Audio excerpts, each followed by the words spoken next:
So dear students, welcome to lecture 6 on nucleophilic aromatic substitution. Aromatic rings that are substituted by electron withdrawing groups are electron deficient, and therefore because of this electron deficiency they can be attacked by nucleophiles. Earlier we have seen that in electrophilic aromatic substitution a proton is substituted, but in nucleophilic aromatic substitution a leaving group leaves with a net negative charge. As in electrophilic aromatic substitution, if a hydride ion has to live in a nucleophilic aromatic substitution, that is not going to be possible because hydride ion is a poor leaving group and actually it is a strong base. Therefore, this reaction in which nucleophile attacks a benzene ring and hydride ion leaves with its electron pair is not feasible. Therefore, nucleophilic aromatic substitution occurs only when good leaving groups are substituted which can stabilize the outgoing negative charge. Such properties are characteristic of the halogen atoms like fluorine, chlorine, and bromine and iodine. They have the capacity to stabilize the negative charge easily and therefore are good leaving groups. Therefore, this reaction where a nucleophile attacks on the benzene ring and the chloride ion leaves with its electron pair is relatively easy as compared to this reaction. So, compounds which have halogens directly attached to the aromatic ring are aryl halides. So, now we study aryl halides. What are aryl halides and their properties? So far, you have studied many organic compounds containing halogen atoms like alkyl halides, vinyl halides, monohalo, dihalo, and trihalo compounds, etc. But when a halogen atom is directly attached to a carbon that is part of the aromatic ring, such compounds are known as aryl halide. Can you identify the aryl halide in the given following structures? And can you identify which is alkyl halide or vinyl halide? And here are some examples of compounds which are aryl halides. That is, they have halogen atom directly attached to aromatic ring and are very important for us because they have drug-like properties. Some of them are actually drugs available in the market. Now let us move towards the study of the aryl halide. As we know, as we have seen with other class of compounds, that increase in molecular weight leads to increase in the physical constant, that is boiling point or melting point. Similar is the case with the aryl halides. If their molecular weight increases, their physical constants will increase. But in the case of dihalobenzene, that is when two halogen atoms are attached to the same benzene ring, the position of the halogen atom is critical and has major effect on the boiling and melting points. As you can see in this example, where the two halogen atoms are either ortho, meta and para to each other. These are the characteristic melting points of these compounds. Looking carefully at this table, can you identify the trends and explain them? And we will discuss this further in the class. Now let us turn to the study of our reactions of aryl halides. You have seen in earlier semester that substitution hydrogen in a given compound by chlorine alters the reaction and their rates. For example, take this ethylene. Because it is electrophilic, it adds hydrogen iodide in a fast reaction and gives ethyl iodide. But when you substitute this hydrogen on ethylene with a chlorine atom, the same reaction slows down. In electrophilic aromatic substitution, hydrogens are substituted by electrophiles. But in these compounds, when you substitute hydrogens with chlorine or other halogens, the rate of the same reaction is further decreased. And therefore, we can say that substitution by chlorine deactivates double bonds and aromatic rings towards electrophilic substitution reaction. So further, couple of reactions that we should know about aryl halides. Formation of Grignard reagent. Aryl halide are reacted with magnesium and it gives you aryl magnesium halide. And then there are other substitution reactions. This electrophilic aromatic substitution we have already studied. Chlorobenzene, other halobenzenes undergo electrophilic aromatic substitution, albeit slowly because of the electron withdrawing effect of the halogens, but they also undergo another type of reaction known as nucleophilic aromatic substitution. Aryl halides undergo this reaction slowly because of the deactivating effect, and any other substituent in addition to the halogen that is located on the aromatic ring will increase the rate of the reaction if it is electron withdrawing and located at the ortho or para position to the existing halogen. That means if you, in addition to this halogen, if you have nitro, nitroso or carbonyl groups on this ortho or para position, such compounds will undergo nucleophilic aromatic substitution reaction relatively faster. So let us try to understand this by taking more examples. If you react chlorobenzene with a nucleophile, it will be substituted to give you the corresponding butyl benzene, and this reaction will be slow But if in addition to the chlorine, if you have nitro group present there, then because of the electron withdrawal, this reaction becomes faster. Similar is the case with carbonyl containing acids, aldehydes, and even esters, that they increase the rate of nucleophilic aromatic substitution to give you the corresponding substituted product. Similarly, nitrile and trialkyl ammonium groups have a similar effect. So in short, nucleophilic aromatic substitution reaction, electron withdrawal causes activation and electron release causes deactivation. Now let us see some more examples of the reactions of chlorobenzene. This chlorobenzene substituted by electron withdrawing groups like nitro, when it is reacted with sodium hydroxide, the chlorine will be substituted by the phenoxide O group, and this when treated with HCl gives you the corresponding dinitrophenol. But if instead of the NaOH, if you decide to treat it with ammonia, you will get the corresponding amine, and if you treat it with a strong base like sodium ethoxide, the chlorine will be displaced by the ethoxide group to give you this ether. One would wonder that what is the mechanism of this nucleophilic aromatic substitution? That means what are the different steps, whether the nucleophile comes first or the leaving group leaves first, as we have seen in SN1 and SN2 reaction.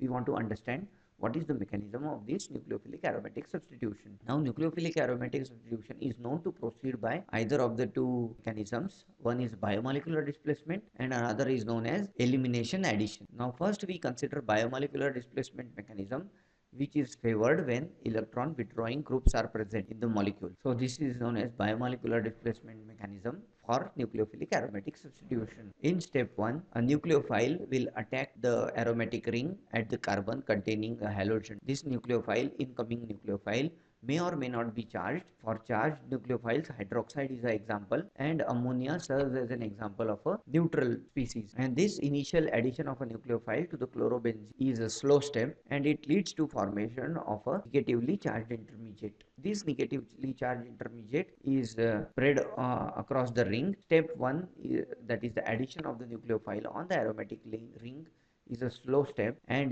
determines the overall rate of the reaction. Whereas the second step involves the release of the chloride ion from the intermediate to give the product and the free chloride ion. This second step is very fast and it doesn't have an impact on the overall rate of the reaction.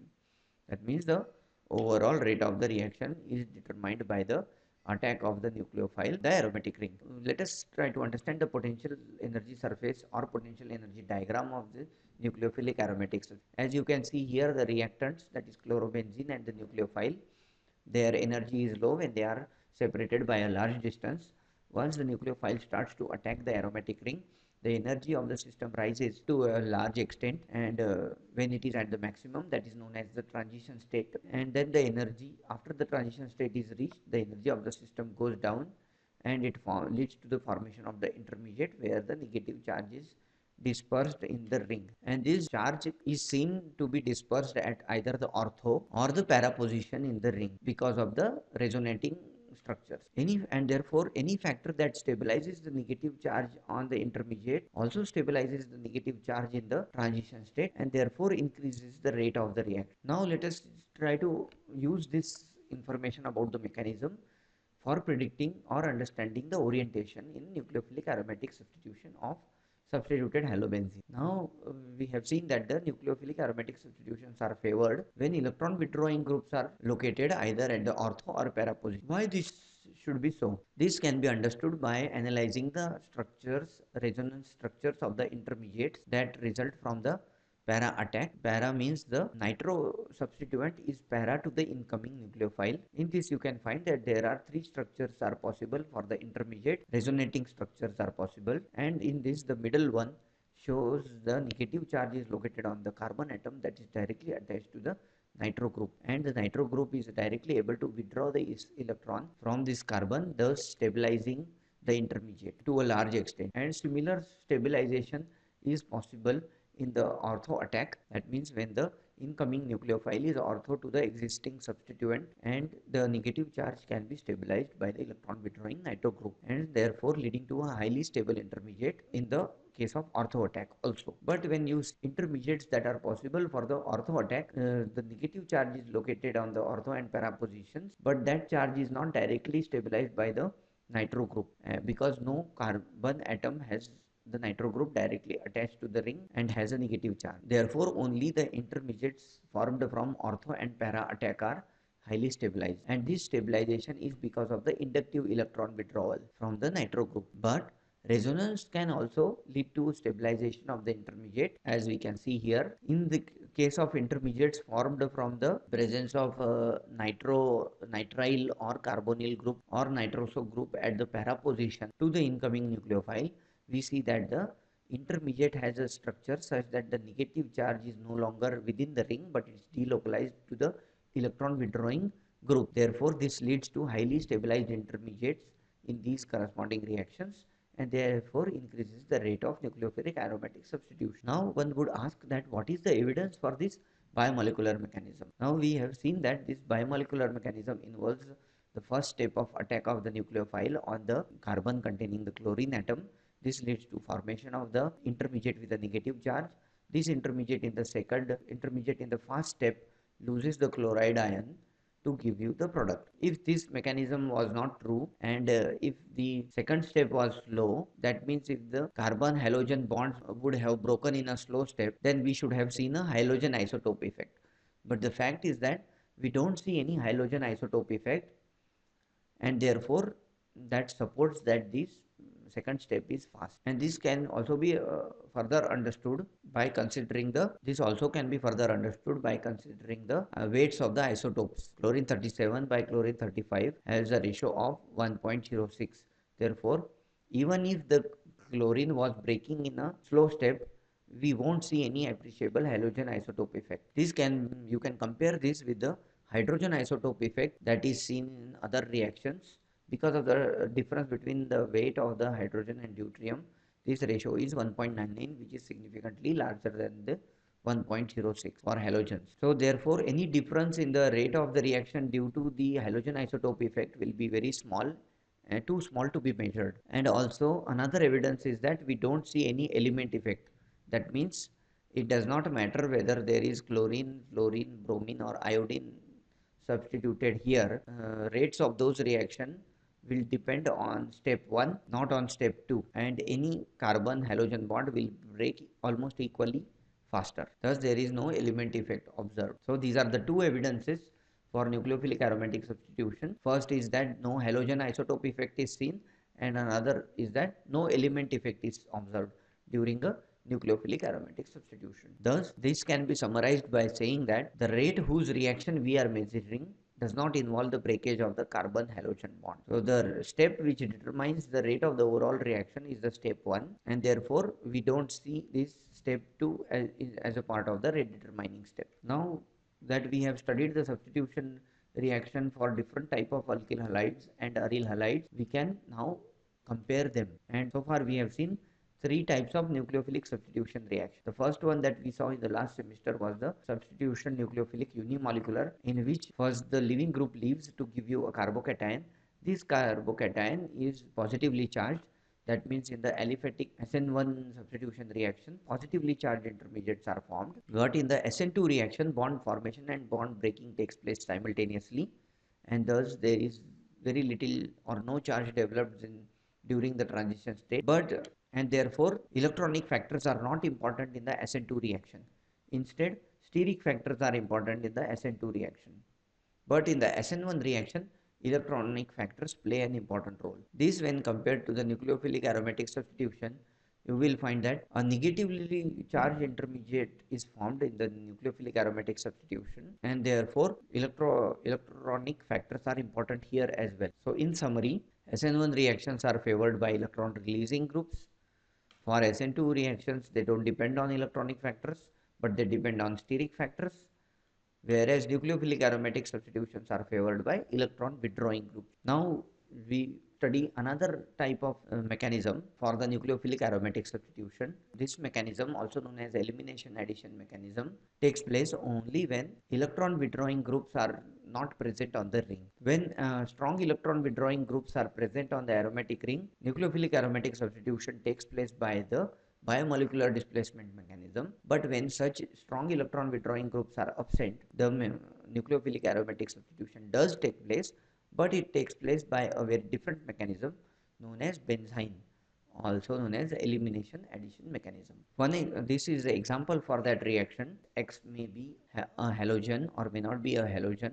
When such compound is treated with sodamide, an strange looking intermediate benzene is formed, which has a carbon-carbon triple bond, and then it further reacts with ammonia to give you the amine. So looking at this structure, which contains a strange carbon-carbon triple bond, can you explain the electronic structure of benzene by doing the electron counting? And we will discuss this more in the class. So let us take into consideration the details of this benzene mechanism or elimination addition mechanism, which involves a benzene formation. This uh, involves first elimination. First step involves the proton abstraction by a strong base. When the substituent is not strongly electron withdrawing, you need a strong nucleophile. This strong nucleophile first abstracts this proton to give you a negatively charged intermediate. Then in the second step, the halide ion leaves, giving the benzene intermediate. The benzene intermediate has a structure such that two sp2 hybridized orbitals overlap in the plane of the ring that is perpendicular to the pi cloud to form a very weak bond. So this third bond that you see here is formed not by the overlap of the pi electrons, but by the overlap of the sp2 orbitals which are in the plane of the ring and perpendicular to the pi cloud. So in the next step, once benzene intermediate is formed, the benzene intermediate is attacked by the amide ion on one of the carbon atom to give another carbon anion. This carbon anion in the fourth step takes a proton from ammonia to give aniline. This mechanism can be proven by using the labeled chlorobenzene. Labeled chlorobenzene means this carbon that is attached to the chlorine atom is not C12 but it is C13. Such molecule is first made and then it is reacted in the nucleophilic aromatic substitution. When you do this, you find that two products are formed in which the label is not only attached to the incoming nitrogen atom, but it is also ortho to the incoming nitrogen atom. Whenever this happens, it is said that the label is scrambled, that is distributed equally between two possibilities, and you get almost equal proportion of the two products. Now how can our addition elimination mechanism explain this fact? Now once the proton here is abstracted, in the second step the chlorine atom leaves to give you the benzene intermediate. When it leaves, the benzene intermediate is equivalent with respect to the two carbon atoms. That means this labeled and unlabeled carbon atoms are equivalent to each other. There is no way that the incoming amide ion could distinguish between the two, because they are different only by the fact that one is C13 and another is C12, but their electronic and chemical properties are almost equal. Therefore, the incoming amide ion is not able to distinguish between the two. With equal probability, it attaches to both of them. So, if it attaches here, you will get this product where the label is ortho to the incoming amino group. If it attaches here, then you will get the label directly attached to the nitrogen atom. And similarly, you can figure out what is the product of adding the amide ion here and adding here. So when you sum up all these possibilities, you find that both the compounds are formed in the same proportion, because there are two pathways leading to this compound and two pathways leading to the same compound. Now let us take a look at what are the structural requirements for this addition elimination mechanism to take place. For any addition elimination reaction to take place, they must have a free ortho hydrogen atom next to the bromine or chlorine or any other halogen. That means in the aryl halide, any one of the ortho atoms should contain a hydrogen atom. But in this molecule that you see, that there is no ortho hydrogen attached here, because one is substituted by a methyl group, another is substituted by the OCH. Therefore, this nucleophilic aromatic substitution does not take place by elimination addition mechanism here, and under these conditions you get no reaction. So with this lecture comes to an end, and our next lecture will be on amines and diazonium salt. So see you guys in the next week, and I hope you are solving your assignments and you are ready to discuss your difficulties in the class. Thank you.